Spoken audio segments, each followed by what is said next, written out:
All right. Hey, everybody. Welcome to another deep dive. Today, we're going to be looking at self-efficacy. Okay. Have you ever stepped into like a situation, like Yeah. a high-stakes presentation, or maybe you were learning some new skill, Yeah. and you just had this like unshakable confidence that you were going to nail it? Oh, yeah. Like, you got this. Definitely. Well, that, my friend, is the power of self-efficacy, and that's what we're diving deep into today. Sounds good. We're going to unpack like everything about it. Yeah. You know what it is, where it comes from, like how it works in the real world. Okay.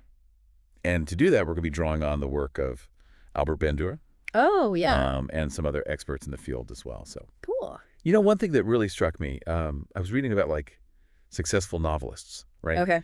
And like they'll often write for like months or even years Wow. with no deadlines. No one's like checking up on them. It's like Right. it takes like serious self-belief to be able to keep going like that. Yeah. It's a great example of self-efficacy in action right there because Mhm. it's not just about having a positive attitude. It's this belief in your ability Okay. to do what it takes to succeed in a very specific situation. Hmm. It's kind of like, if you think about it, anyone can go out and buy a set of, fancy chef's knives. Right. But self-efficacy is knowing that you can use those knives to create like a culinary masterpiece. So it's like having the tools and the confidence to use them. Exactly. I like that. Yeah, that makes a lot of sense. But it makes me wonder, where does that belief come from? Right. Is that something we're just like born with, or is that something we can develop? That's a great question. And actually, Bandura identified like 4 main sources of self-efficacy. Okay. And it all starts with mastery experiences. Mastery experiences. Yeah, Right. like those moments when we actually succeed at something, especially if we put in a lot of effort to get there.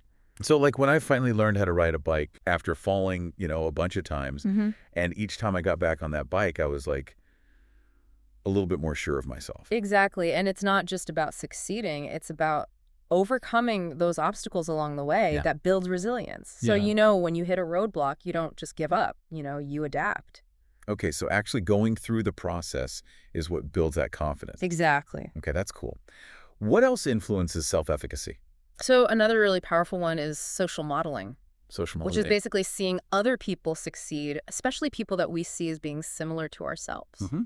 It's like if they can achieve it, then maybe I can It too. makes it seem more attainable. Exactly. Yeah, I Yeah. could totally see that. Yeah. It makes me think about all those times when I've had, someone like cheering me on, Right. like a And teacher who really believed in me or a friend who just, wouldn't Yeah. let me give up on a project. Yeah. Does that kind of encouragement play a role in self-efficacy too? Absolutely. Bandura called that social persuasion, and it's like positive feedback and support from these trusted sources. Okay. That can be incredibly motivating, especially when we're facing challenges and we start to doubt ourselves. It's like having a personal cheerleader in your corner. Exactly. Okay, so we've got mastering skills, Yeah. we've got seeing other people succeed and having that encouragement. Yeah. What's that fourth source of self-efficacy? Yeah, so this one's a little more internal. It's about our physiological and emotional states. Okay. So how we interpret our physical sensations and how we manage stress actually plays a big role. Oh, yeah. Think about it. Like when you're feeling anxious or stressed, it can really undermine that belief in yourself. Oh, yeah. I totally know that feeling, like when your heart starts racing before presentation and you're like, oh, I can't Yeah. do this. Exactly. But here's the key. If we can learn to manage that stress Okay. and reinterpret those sensations in a more positive light, it can actually boost our self-efficacy. Hmm. So instead of seeing that racing heart as like panic, what if you saw it as like excitement, Wow. And you're ready to perform. That's a powerful shift in perspective. Yeah. So it's not just about the external factors, Mm. but it's also about how we're handling our own, like, inner world. Exactly. Wow, this is making me realize just how complex self-efficacy really is. Yeah, it really is. And all these 4 sources, they kind of interact with each other. Right. But here's the exciting part. Okay. Because self-efficacy is learned and it's influenced by experience, it means we can actively cultivate it. Wait, so you're telling me we can actually boost our own self-efficacy? Absolutely. Now, this is where it gets really interesting. It definitely is. Okay. And that's what we're going to explore next. All right, let's do it. Okay, so we've talked about how self-efficacy isn't this like fixed thing. It's something we can actually build up. Right. So how does that like actually play out in real life? Yeah, that's what I want to know. Like, does having higher self-efficacy actually lead to, different choices and outcomes in our lives? Absolutely. Like, think about it. Hmm. If you believe you're capable of handling a really tough situation, Yeah. You're more likely to kind of like embrace that challenge, right? right, But on the flip side, if you don't have that belief, you might just avoid those situations altogether, right, even if they could lead to like amazing things. makes sense. So, like, someone with high self-efficacy might be more likely to, take the leap and start their own business, Yeah. while someone with lower self-efficacy might just kind of like stick with a job that feels safe, even if it's not fulfilling. Exactly. Yeah. And researchers have actually studied this in like simulated organizations. Oh, wow. And they found that people with higher self-efficacy, they tend to set more ambitious goals. Mm. They explore like a wider range of options Right. and they actually achieve better Well, it's outcomes. not just a feeling. It's like it actually has an impact. Exactly. That's pretty amazing. Which makes me wonder about goal setting. Yeah. If we set a really challenging goal, can that actually boost our self-efficacy even before we like achieve it? It's a really fascinating dynamic. It's kind of like a dance between self-efficacy and goal setting. When we set a challenging goal and we believe we can reach it, that belief itself can fuel our motivation Yeah. and it helps us persevere. And then when we achieve that goal, it reinforces our self-efficacy, Mm. leading us to set even higher goals. So Mhm. it's like this upward spiral. I love that visual, an upward spiral of like confidence and achievement. Exactly. But let's be real, comparison is a big part of life. Yeah. How does comparing ourselves to others affect self-efficacy? It's a double-edged sword. Oh, okay. Seeing someone similar to us achieve something incredible, Yeah. it can be super inspiring. Like, it shows us what's possible. If they can do it, I can do it. Exactly. But on the flip side, constantly comparing ourselves to those who seem like miles ahead can lead to self-doubt and discouragement. Right. It's like comparing our bloopers to someone else's highlight reel. Oof, I've definitely fallen into that trap before. Yeah. So how do we navigate those comparisons in a way that like builds us up instead of tears us down? The key is to choose our comparison points wisely. So instead of focusing on those who are like at the very top of their game, consider how far you've come and the progress you've made. Okay. Celebrate your own wins no matter how small they are, and focus on your personal growth trajectory. So instead of getting caught up in that I'll never be as good as mindset, Right. we shift the focus to I'm better than I was yesterday. Exactly. That feels more empowering. It is. And remember, everyone's journey is different. Right. There's no one right path to success. This deep dive is really highlighting just how crucial self-belief is in navigating life's ups and downs. Yeah. It's not just about willpower. It's about believing we have the capacity to learn and adapt and overcome those challenges. Exactly. Self-efficacy is at the heart of human agency, our ability to shape our own lives. But how do we go beyond just like understanding self-efficacy and actually like cultivate it in our own lives? Right. It feels a bit abstract sometimes. That's where those 4 sources that we talked about earlier come in. Each one offers practical strategies for boosting our self-belief.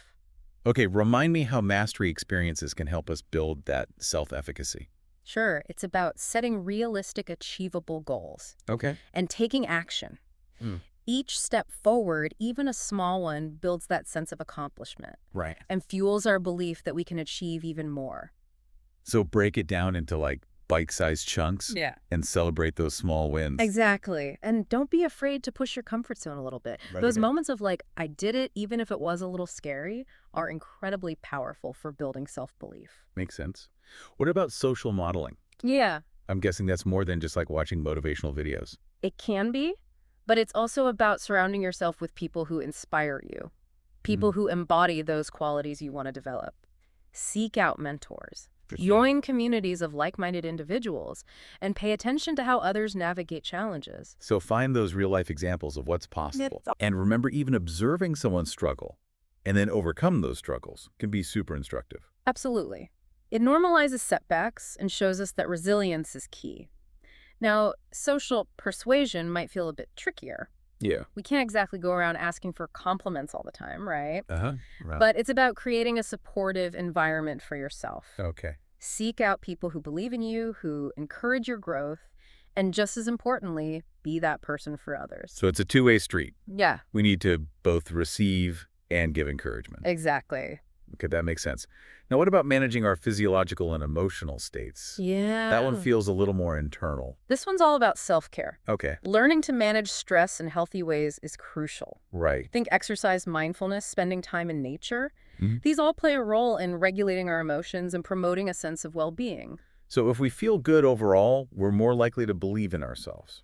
It all ties together. Exactly. It creates a positive feedback loop. This is making me realize that building self-efficacy is like an ongoing journey, not a destination. Well said. It's about cultivating a mindset, developing habits, and creating an environment that supports that belief in ourselves. Right. And the best part is, it's a skill we can all develop no matter where we're starting from. That's reassuring to hear. Yeah. So as we wrap up this part of the deep dive, what's the biggest takeaway for our listeners? I think it's this: self-efficacy is not just a nice to have, it's a fundamental aspect of human agency and a key ingredient in achieving our full potential. Well said. Yeah. And on that note, it's time to take a quick break, but stick around, because when we come back, we'll be diving into some real-world case studies that show the power of self-efficacy in action. All right, so we're back, and now I'm really excited to see some of this stuff in action. Me too. We've been talking about self-efficacy theoretically, but I think seeing how it actually plays out in people's lives is Right. super fascinating. Yeah, it really brings it to life. Yeah. So what kind of case studies are we diving into today? Well, let's start with something relatable. Writers. Okay. Specifically successful novelists, those who manage to write entire books, Yeah. often without deadlines or anyone kind of pushing them along. Oh, man, that takes some serious discipline. It does. I can barely get through a grocery list without getting distracted. Right. What's their secret? Well, research shows that successful novelists, they often rely on this combination of self-set goals Okay. and a really deep belief in their ability to actually produce high-quality work. Mm. So they might set daily word counts or dedicate, specific blocks of time to writing, Okay. and they hold themselves accountable to those self-imposed targets. So it's like their self-efficacy is like this internal compass that kind of guides them through the creative process. Exactly. They trust themselves to show up and do the work even when it's hard. Exactly. And that self-belief allows them to persevere through those inevitable moments of doubt. Or writer's block. It's a great example of how self-efficacy can actually fuel creative success, Mm. even in the absence of, external pressure. That's inspiring. What about other fields? Yeah. Are there any case studies that show how self-efficacy plays out in, the workplace? Definitely. Think about a manager Okay. who's tasked with leading a team through a period of major change, Right. like a company merger or restructuring. Yeah, change can be tough. It can be, and that can be a really stressful and uncertain time for everyone involved. For sure. But studies have actually found that managers with higher self-efficacy are much better equipped to handle these transitions. Mm. They approach the situation with a more positive and proactive mindset. Okay. They believe in their ability to adapt, learn new skills, Right. and guide their team through that uncertainty. So instead of being overwhelmed by the chaos, they see it as a challenge they can handle. Exactly. That must be so reassuring for their team members, too. Absolutely. A confident leader inspires confidence in others. So their self-efficacy actually creates this ripple effect. Wow. It fosters a more resilient and adaptable work environment. These case studies are amazing. Yeah. It's just incredible to see how self-efficacy can make such a tangible difference in people's lives and careers. Absolutely. And these are just a couple of examples, Right. The applications of self-efficacy are vast. They span across different fields and life domains. It really does feel like a superpower that we can all tap into. It is. So as we're wrapping up this deep dive, what's the most important thing you want our listeners to take away from all of this? I think it's this self-efficacy is not a fixed trait. Okay. It's a dynamic belief that we can nurture and strengthen through our experiences, our choices, and our mindset.